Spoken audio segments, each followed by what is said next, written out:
ሰላም ሰላም ጤና ይስጥልኝ እንዴት ናችሁ? እኔ እግዚአብሔር ይመስገን። ዛሬ በሌላ ቪዲዮ ተመልሼ መጥቻለሁ።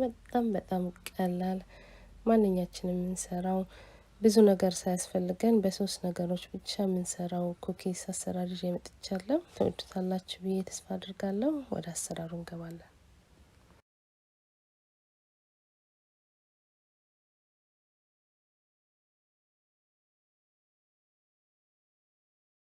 ስራዬን ስጀምር እዚህ ጋር ጎድጓዳ ሳህን አዘጋጅቻለሁ። ከዛ እዚህ ጋር መጀመሪያ የምጠቀመው ቅቤ ነው። ቅቤውን ከፍሪጅ ለ2 ሰዓት የሚሆን አውጥቼ አቆይቼዋለሁ።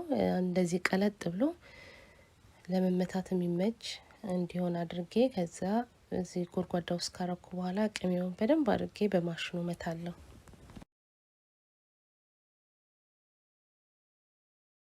ከዛ ያው ቅቤውን እንደዚህ ካብላላው በኋላ እዚህ ጋር አንድ የሶስተኛ የሚያክል ስኳር የተፈጨውን ስኳር ነው የተጠቀምኩትኝ። እሱ እንደዚህ በወንፊት ካጣራው በኋላ በደንብ አድርጌ ከቅቤው ጋር በማሽኑ መተዋለሁ። ዛሬ ለቻናሌ አዲስ የመጣችሁ ካላችሁ እንኳን ደህና መጣችሁ። ቪዲዮውን አይታችሁ ከወደዳችሁት ላይክ፣ ሰብስክራይብ እና ያው ሰብስክራይብ ስታደርጉ የደውሏን በመጫን ሌላ ጊዜ ቪዲዮ ስለቅ ወደ እናንተ እንዲደርስ ያደርጋል። ነባሮቹም እንኳን ደህና ቆያችሁኝ። ጊዜያችሁን ወስዳችሁ ኮሜንት፣ ሼር፣ ላይክ በማድረግ የምታበረታቱኝን ሁላ ከልብ አድርጌ አመሰግናለሁ።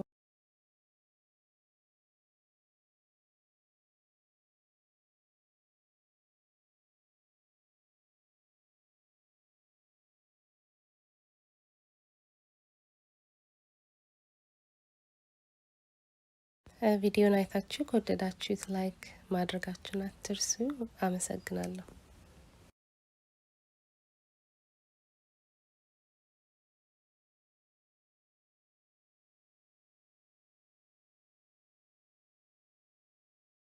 እንደዚህ በደንብ አድርጌ ስኳሩንና ቅቤውን ከመታው በኋላ እዚህ ጋር ዱቄት አዘጋጅቼ ያው በወንፊት ካጣራው በኋላ እቀላቅለዋለሁ። ያው እኔ የተጠቀምኩትኝ 3 ኩባያ ነው። መጀመሪያ 2 አድርጌ ነበረ። ያው ትንሽ ሊጡ ቀጠን ስላለ 1 ኩባያ ጨምሬያለሁ።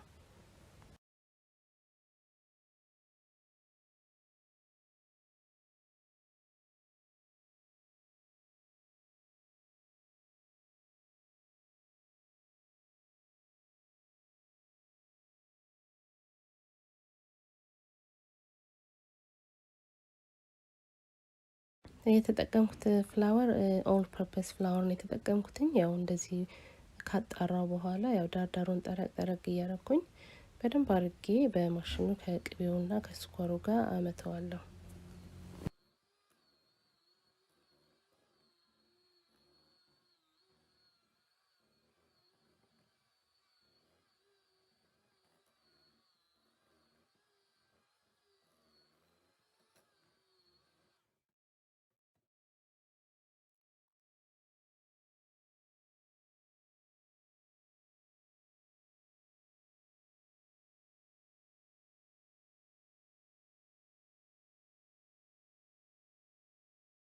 እንደዚህ መተን ከጨረስን በኋላ እኔ እዚህ ጋር ላስቲክ አዘጋጅና ለአንድ ሰዓት የሚሆን ፍሪጅ ውስጥ አርጌ አቆየዋለሁ። ያው ትንሽ ጠንከር እንዲልና ለመዳመጥ እንዲመቸኝ እንደዚህ በላስቲክ ጠልቅልዬ ፍሪጅ ውስጥ ለአንድ ሰዓት አቆየዋለሁ።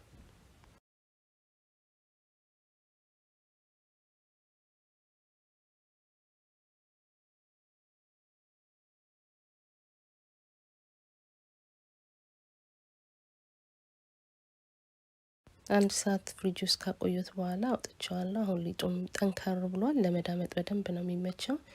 እንደዚህ ካወረድኩ በኋላ ያው እንደዚህ መዳመጫ አምጥተን በምንፈልገው አይነት ቅርጽ እያወጣን እኔ በብዙ ነገር መጠቀም ትችላላችሁ። እኔ በቤቴ ውስጥ ባለው በቅመም ክዳኖች እንደዚህ በአበባዎች ነው በብዛት ለዛሬ የፈለኩት። እንደዚህ አበባ ቅርጽ እንደዚህ ክብ ለማውጣት ደግሞ የተጠቀምኩትኝ የቅመም ክዳንና ያለንን በቤታችን ውስጥ ነገሮችን ተጠቅመን ብዙ አይነት ቅርጽ መስራት እንችላለን። እኔ ለዛሬ ያው በብዛት የአበባ ቅርጾችን የፈለኩትኝ።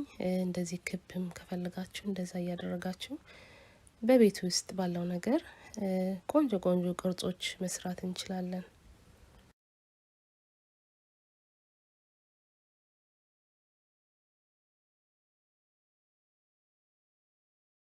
እንደዚህ የምንፈልገውን ቅርጽ ካወጣን በኋላ እንደዚህ የምናበስልበት ትሪ ላይ ቤኪንግ ፔፐር እሱን አድርግና ከዛ ያው ቅርጾቹን አድርጌ እኔ ለ20 ደቂቃ ነው ያበሰልኩትኝ። እኔ ኦቭን ያው ኦቭናችን ይለያያል።